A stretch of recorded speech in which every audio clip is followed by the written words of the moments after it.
Une des questions ou une des objections qui revient souvent lorsque je parle avec mes clients-clientes, lorsque je discute même de la problématique de narcissique avec quelqu'un, c'est que les gens ont du mal à comprendre si les personnes narcissiques se soucient vraiment des autres. Est-ce que vous êtes sûr, me disent-ils, est-ce que vous êtes sûr, Cyril, qu'il ne se soucie pas de moi, c'est vrai? Parce que pourtant, par exemple, il a fait ceci, il a fait cela, ou alors si c'est des parents, mais je me souviens, par exemple, il faisait attention à moi si j'étais malade, enfin bref. Donc il y a des éléments qui font que on se dit, mais donc il n'est pas narcissique, parce que y a Malka d'un côté qui me dit que si c'est un narcissique, il ne se soucie pas des autres. Or, je sais qu'il s'est soucié de moi ou qu'elle s'est souciée de moi parce qu'il ou elle a fait ceci et cela. Donc, apparemment, il y avait quelque chose. Et c'est un fait que c'est quelque chose de très important à comprendre. Et c'est bien ce qui, des fois, rend les choses compliquées lorsque l'on a affaire à une personnalité narcissique. Parce que si la personnalité narcissique était constamment méchante, stupide, et était sur votre dos constamment, ça serait relativement facile de le quitter ou d'en sortir, mais il y a ces fameux bons moments qui nous mettent les doutes et qui nous mettent un petit peu le cerveau à l'envers. Alors qu'en est-il exactement? Ça va être le sujet de cet épisode du Psy chez vous. Souvenez-vous de vous abonner, souvenez-vous de cliquer sur la cloche pour être averti lorsque je mets une nouvelle vidéo en ligne, et puis n'hésitez pas à mettre un pouce bleu, surtout si vous aimez bien. Et puis, on va s'attaquer à ce sujet.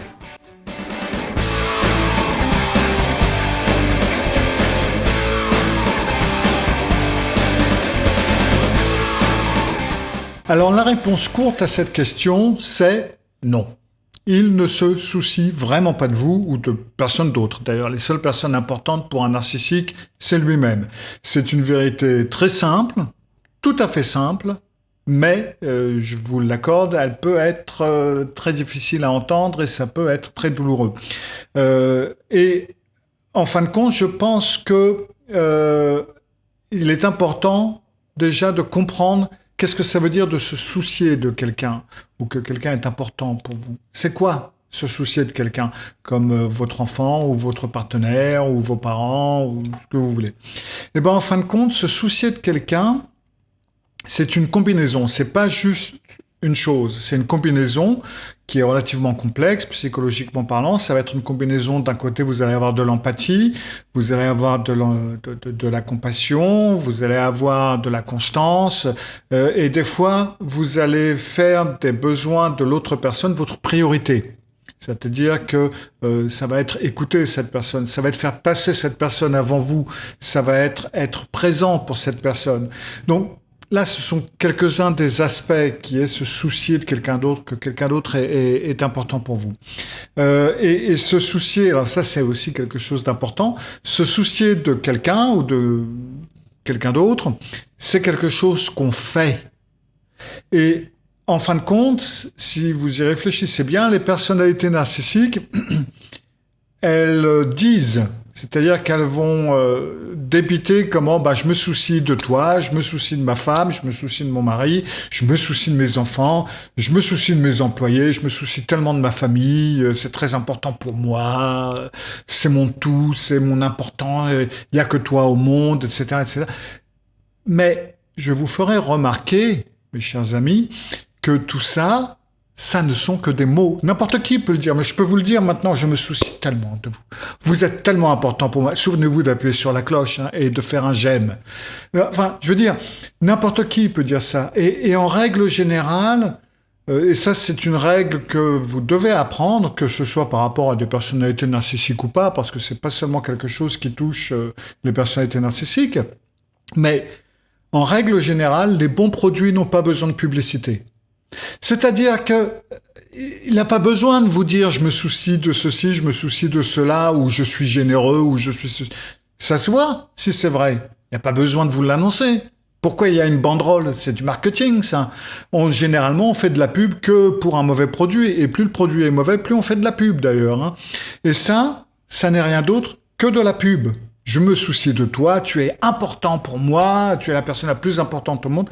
Eh bien, prouve-le. Montre-le-moi. Qu'est-ce que tu fais pour me le prouver? Qu'est-ce que tu fais pour me le montrer? Alors, oui, une des choses qui est problématique, c'est que pour se soucier de quelqu'un, ça inclut, en fin de compte, la capacité de concevoir qu'un autre être humain que vous est séparé de vous. C'est une autre entité que vous, donc c'est une personne séparée de vous, qui a des besoins, qui a des désirs, qui a des espoirs, et ceux-ci peuvent être différents des vôtres. Oui.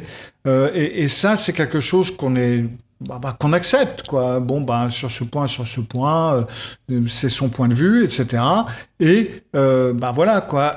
Cette personne a besoin d'aide, a besoin de ceci, a besoin de cela, et je suis là pour elle, même si on n'est pas d'accord sur tel ou tel point, et même si elle est comme ci et que je suis comme ça. Et un narcissique, ou une narcissique, hein, c'est valable pour les deux, ne sont pas capables de voir et d'accepter cette séparation. Ils sont obligés d'englober, en quelque sorte. Ils ne peuvent pas voir à l'extérieur d'eux-mêmes. Ils ne peuvent pas accepter un individu individuel qui est bien distinct d'eux-mêmes, qui ne fait pas partie d'eux, qui ne leur appartient pas et qu'ils ne peuvent pas contrôler. Et donc, bien entendu, ils ne peuvent pas se soucier de vous parce que, pour ça, il faudrait qu'ils acceptent que vous êtes une entité, une personnalité entière et séparée d'eux. Alors, généralement, je vais avoir des objections du genre « Ah bah oui, mais je suis pas tout à fait d'accord parce que je me souviens, quand j'étais malade, ma mère s'occupait bien de moi ou elle m'achetait toujours des belles affaires quand je devais commencer à l'école ou mon mari, il était vraiment super lorsque j'ai accouché de notre enfant, il était là avec moi, il était vraiment dans le truc. Enfin bref. Donc, il va y avoir des épisodes qui vont m'être donnés comme preuve, entre guillemets, de, il se souciait de moi, ou il se soucie de moi, ou elle se soucie de moi. Mais si vous y regardez, en fin de compte, c'est un petit peu comme, quand je fais à manger, je saupoudre un peu de sel sur le truc. Voilà, quoi. Là, il a saupoudré un peu de sel, il y a eu quelques petites actions par-ci, par-là, et entre ces grains de sel, il y avait du dénigrement, il y avait vous ridiculiser, vous insulter éventuellement, se moquer de vous, vous diminuer, bref. Tout ça, c'était entre les grains de sel. Et en fin de compte, c'est pas comme ça que ça fonctionne non plus. Je veux dire, parce que là, ce que vous dites, quand vous prenez un exemple ou deux exemples ou plusieurs exemples que vous pouvez trouver par-ci par-là, ça me fait un petit peu penser, lorsque je travaille avec les personnes qui ont été élevées dans une famille narcissique, le plus souvent, si ils se plaignent à leurs parents du traitement qu'ils ont subi, parce que c'est généralement pas très sympa, les parents vont leur balancer un truc du genre « Ouais, tu sais, t'as toujours mangé à ta faim, t'as eu un toit, on s'est bien occupé de toi. » Oui, mais ça, mon pote, c'est le minimum syndical. Hein. Voilà. Bon, alors après, ces grains de sel... c'est le minimum syndical aussi, la plupart du temps. Ça va être, il est gentil, il pense à moi, il me fait à manger de temps en temps, il achète des croissants le dimanche matin. Enfin, après, je sais pas quelles actions ça va être. Mais, en fin de compte, ce que vous dites là, c'est que le fait de se soucier de vous, c'est un petit peu comme un interrupteur qu'on allume et qu'on éteint, quoi. C'est-à-dire que il l'allume, il se soucie de vous quand il va chercher des croissants, et puis il l'éteint quand il vous dit « tu comprends jamais rien de toute façon, et t'as toujours été comme ça. » Enfin bref. Et puis après, il le rallume, et puis après, il le réteint. Mais ça marche pas comme ça. Enfin, je veux dire, se soucier de quelqu'un, c'est pas un switch c'est pas un interrupteur que vous allumez et que vous éteignez comme bon vous semble. Ou bien il est toujours allumé, ou bien il est toujours éteint. Alors après, ça peut être des périodes plus ou moins longues. Hein. Il se peut que quelqu'un de qui vous vous êtes soucié pendant très longtemps, par exemple quelqu'un de narcissique, arrive un moment où vous en avez marre, vous éteignez le switch et puis on n'en parle plus. Après, vous vous en souciez plus, qu'il se démerde. Donc, ça peut être ou on ou off. Mais c'est pas dans la même relation on-off, on-off. Ça marche pas comme ça. C'est comme l'amour, c'est comme beaucoup d'autres choses. Ça va être des choses qui vont éventuellement se transformer, on est bien d'accord là-dessus, mais c'est pas quelque chose qui va être allumé ou éteint. Et donc, se soucier de quelqu'un, ça signifie que on ne l'invalide pas, on ne le dégrade pas, on se moque pas de lui, on ne le minimise pas. Enfin, c'est la conception générale. Hein. Quand on se soucie de quelqu'un, on est autrement. C'est pour ça que, en fin de compte, se soucier, c'est quelque chose, c'est dans la relation. C'est une constante. Alors, ça ne veut pas dire qu'on va toujours 100% être au taquet par rapport à cette personne, se soucier d'elle. Bien entendu, on n'est pas toujours là. Bien entendu, on peut aussi avoir nos problèmes, on peut avoir à penser à autre chose. Ça ne veut pas dire que vous allez penser 100% du temps constamment à cette personne. Ça ne veut pas dire que vous allez être à leur moindre désir juste quand ils claquent des doigts. Mais ça veut dire que, quand il y a besoin de vous, vous êtes là. Vous êtes là pour le consoler, vous êtes là pour l'emmener quelque part, vous êtes là pour discuter avec lui, vous êtes là pour écouter ses conseils, l'écouter, lui donner des conseils. Enfin bref, vous êtes là pour la personne, vous vous en souciez. Même si vous pouvez lui dire, écoute, là, j'ai pas le temps, je viendrai, j'arriverai, je peux pas venir maintenant, j'arriverai dans 1 heure ou dans 2 heures ou ce soir ou demain matin. Ça veut pas dire que vous êtes à sa disposition, mais ça veut dire que vous vous en souciez. Ça veut dire, écoute, là, on va parler au téléphone parce que j'ai pas le temps, donc parlons. Enfin, vous voyez ce que je veux dire? Si vous voyez un narcissique, en fin de compte, la raison pour laquelle il donne l'impression de se soucier de vous, c'est parce qu'à un moment donné, ça l'arrange. C'est-à-dire qu'à un moment bien précis, le fait de aller acheter des croissants, le fait d'être à vos côtés, le fait de s'occuper de ses employés, le fait de s'occuper de ceci, de cela, c'est parce que ça l'arrange à ce moment-là. C'est parce que, alors après, ça dépend de la relation, ça dépend de ce qui se passe, mais généralement, ça va être parce que ça va le mettre en valeur, parce que ça va être quelque chose qu'il va pouvoir utiliser plus tard, parce que ça peut être une preuve de ceci ou de cela.